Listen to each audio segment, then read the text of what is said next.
What is relative humidity? When discussing humidity, one must distinguish between the two terms relative humidity and absolute humidity. This is because air can absorb different amounts of water at different temperature values.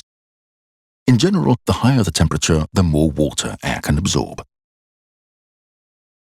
At each temperature, there is a certain point at which it is no longer possible to add more water to air. This point is known as the saturation point or dew point, since this is the point at which condensate begins to form.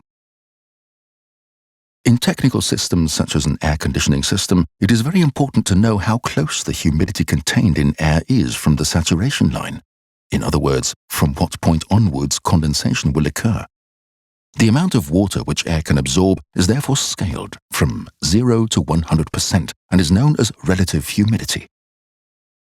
Relative humidity is therefore a percentile proportion describing the degree to which air is saturated and how close the air condition is to the saturation line.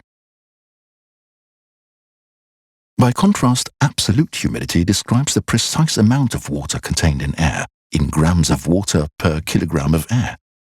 So now, what can we say about an air condition with an established temperature, absolute humidity and relative humidity?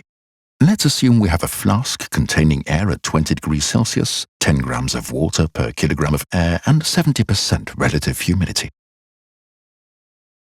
For a start, we know that the air is already very humid and can only absorb 30% more humidity. We also know that the air will reach the dew point line if absolute humidity increases by 4.7 grams of water per kilogram of air. And we know that the air in this state will also reach the dew point line if it cools down by at least 6 degrees Celsius. If we now add steam to the flask and increase humidity, mist would then form, followed by condensation as soon as we reach 14.7 grams of water per kilogram of air. Or, alternatively, if we decrease the temperature by 6 degrees Celsius, the air would also reach the saturation line. First mist and then condensate would form.